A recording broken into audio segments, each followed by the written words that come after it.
তো রেস্টুরেন্টে বিক্রি করেন, এই জন্য এমনি কনজিউমার আসলে বলতেছেন নাই, আমরা বিক্রি করতেছি না। সয়াবিন তেল আছে, রূপচাঁদা আছে, আপনি বলতেছেন নাই, উনি বলতেছে আছে। বসে থাকেন তো কথা বললেন কেন যে নাই? তেল থেকে তেল নাই কেন বললেন? মুরব্বী মানুষ বোঝে না, তোনাকে ওখানে বসে রেখেছেন তো না বলার জন্যই। এর আগে তো আপনিও না বলেছেন, আপনার এখানে তো আমরা একজনকে পাঠিয়েছিলাম, দেখি নামান কতগুলো আছে। নিচে রেখে দিয়েছেন কেন? ডিসপ্লে করেন নাই কেন? জায়গা নাই? যেগুলো আপনার কম বিক্রয় হয় সেগুলো সরিয়ে এগুলো ডিসপ্লে করতে পারতেন আপনি। আপনি তো এর আগে বলেছেন আপনার কাছে তেল নাই, উপরে রাখেন, নিয়ে আসেন। মূল্যগুলো কেন মুছে ফেললেন? ওটাও তুলেন। এটাতে আপনি তুলেছেন, কিভাবে তুললেন? কে তুলেছে? আপনাকে প্রমাণ করতে হবে যে আপনি এই মূল্যটা আপনি তোলেন নাই। আপনার এখানে যেহেতু পাওয়া গেছে, আমরা আপনাকে দোষারোপ করব। যদি আপনি প্রমাণ করতে পারেন যে আপনি তুলেন নাই, প্রমাণ দেখাতে পারেন, সেক্ষেত্রে আপনাকে আমরা কোনো সমস্যা করব না। আপনার দোকানে পাওয়া গেছে তেল সর্বোচ্চ খুচরা বিক্রয় মূল্য আপনি মুছে ফেলেছেন। আপনার দোকানে পাওয়া গেছে তেল সর্বোচ্চ খুচরা বিক্রয় মূল্য আপনি মুছে ফেলেছেন। আপনি অসৎ উদ্দেশ্যে এটা করেছেন। আপনার এখানে অন্য দোকানদার এসে করে গেছে, রসিদ দেখান। উনি কি চাউল দিছে আপনাকে? চাউল নিতে বাধ্য করেছে? মানে এটা নেওয়ার আপনার ইচ্ছা ছিল না চাউল নেওয়ার, কিন্তু উনি বলেছে তেলের সঙ্গে চাউল নিতে হবে। থাক, আমরা যাব একটু পরে। এই গলিতেই তো আপনি আসেন, তেল চাউল নিয়ে আপনি আসেন। তেলটা নেন আর চাউলগুলো নেন। আপনি 5 লিটারের বোতল কেনার সঙ্গে সুগন্ধি চাউল বিক্রয় করেছেন এবং তাকে বাধ্য করেছেন কেনার জন্য, এটা করেছেন কিনা? জি স্যার, করেছি যে 5 লিটার সাথে 1 কেজি বলেছেন নিতে হবে। এটা বলেছেন আপনি? এটা কেন বলেছেন? স্যার আমাদেরকে কোম্পানি দিয়েছে তো। কোম্পানির বিরুদ্ধে আপনি কমপ্লেন করেছেন? জি না স্যার। তাহলে কেন কোম্পানির নিয়মটা আপনি মার্কেটে বাস্তবায়ন করে দিচ্ছেন? কোম্পানি আমাদেরকে দেয় না, যদি চাল না কিনে তো তেল দেয়। কোম্পানি যে দেয় না আপনাকে, আপনি তো সেটা লিখিতভাবে জানান নাই কাউকে? জি না। সংশ্লিষ্ট যতগুলো দপ্তর আছে আপনি কাউকে বলেছেন? জি না। না করে আপনি কোম্পানির এজেন্ট হিসেবে কাজ করলেন। আর ওইখানে যেটা মূল্য মুছে দিয়েছে এমআরপি, উনি দোষারোপ করেছেন আপনি করেছেন। জি না স্যার, আমরা 45 টাকা তেল নিয়েছি, সাথে একটা বলেছেন। আপনি এদিকে আসেন। উনি করে নাই, উনি বললো, কিন্তু ওই পণ্যটা আপনার এখানে পাওয়া গেছে।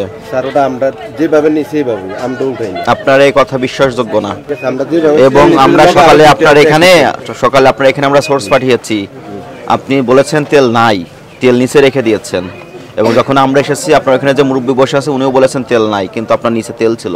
মুরব্বী তো উনি দোকানদারি করেন, এনে সময় দেয়, বয়স্ক মানুষ তো বাসায় ভালো লাগানোর কারণে আসে। তেলের বোতলের সর্বোচ্চ খুচরা বিক্রয় মূল্য মুছে দেওয়া এবং তেল থাকার পরও বাজার কৃত্রিম সংকট তৈরি করা। ভোক্তাদের আপনি বলছেন আপনার কাছে তেল নাই, ভোক্তাধিকার সংরক্ষণ আইনে এগুলো অপরাধ, আপনি অপরাধ স্বীকার করেন? এখন আমার কাছে তো আমরা তো যে আসে তেল দিই, আমার কাছে রাত 2-3 পিস। আপনার দোকানে যে বোতলটা পাওয়া গেছে সেটা সর্বোচ্চ খুচরা বিক্রয় মূল্য মুছে দেওয়া হচ্ছে। ওটা স্যার ওটা আমরা বলতে পারবো না, আমরা যেভাবে নিই সেইভাবে ইয়ে করছি, ঠিক আছে? ওর দোকানটা বন্ধ করে দাও।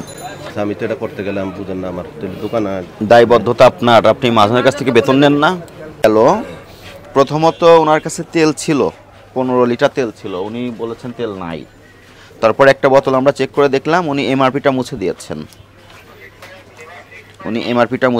এমআরপি নাই, এমআরপি জায়গাটা ফাঁকা। যখন ওনাকে জিজ্ঞাসা করলাম এটা কেন করেছেন, তখন উনি অস্বীকার করলেন এবং বললেন যে আমি যেখান থেকে নিয়ে এসেছি উনি করেছে। ওনাকে সঙ্গে করে বোতলকে নিয়ে ওখানে গেলাম, যার পর দেখলাম এই ব্যাচের তেল ওনারা কোনো এমআরপি মোছে নাই, এখানে আসার পর এমআরপিটা মোছা হয়েছে। উনি যদি স্বীকার করে ওনাকে আমরা ক্ষমা করব, ভবিষ্যতে কাজটা করতে নিরুৎসাহিত করব, ঠিক আছে? আর যদি আপনারা এটা সহজে স্বীকার না দেন আমরা এটা আরও তদন্ত করব এবং সেই সময় পর্যন্ত আপনাদের প্রতিষ্ঠান বন্ধ থাকবে। স্যার আমি একটু বলি। বলেন। স্যার আমরা এই গত 15 দিন ধরে আমরা কোনো তেলে রাখি না। আমাদের রেগুলার যে রেস্টুরেন্ট কাস্টমারগুলো আছে, আমরা বেসিক্যালি হচ্ছে আমরা রেস্টুরেন্ট কাস্টমার বেশি আমাদের। আমরা তখন কি করি, কাস্টমারের জন্য তেলগুলো আমরা এখান থেকে এনে দিই।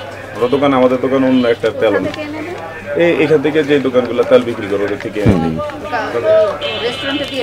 মানে এখান থেকে এনে আমরা দিয়ে দিই। আমাদের দোকানে গত 15 দিন ধরে আমরা কোনো স্টক তেলে রাখি না, তেলের ক্রাইসিসের জন্য। ইভেন গতকালকে আমি হচ্ছে গিয়ে আপনার হচ্ছে সিটি কোম্পানির মানে তীর গ্রুপে হচ্ছে গিয়ে তেলের অর্ডার করছিলাম, ময়দা সহ তেলের অর্ডার করছি। ওরা আমাদেরকে তেল দেয় নাই, তেলের জন্য বলছে যে তেলের সাথে পোলাও চাল নেওয়া লাগবে। কে বলেছে? সিটি কোম্পানি আছে, উনি এখানে নিয়ে আসতে পারবেন একটু? ডিলার আছে এখানে, ওনার নাম্বার আছে, ফোন দেন ওনারে, ফোন দেন, ঠিক আছে? যার কারণে আমি তেল রাখি না, কালকে তেল রাখি না। এখন আমাদের কোনো কাস্টমার আসে, মানে আমাদের রেস্টুরেন্ট কাস্টমারগুলো আমাদের প্রত্যেক দিনে হোয়াটসঅ্যাপে আমাদেরকে লিস্ট পাঠায় আমরা ওই কাস্টমারগুলো আপনারা তো রেস্টুরেন্টে বিক্রি করেন, এই জন্য এমনি কনজিউমার আসলে বলতেছেন নাই। আমরা বিক্রি করতেছি না, কারণ হচ্ছে গিয়ে একে তো হচ্ছে প্রাইস নিয়ে সমস্যা, তারপর হচ্ছে সাথে শর্ত থাকে।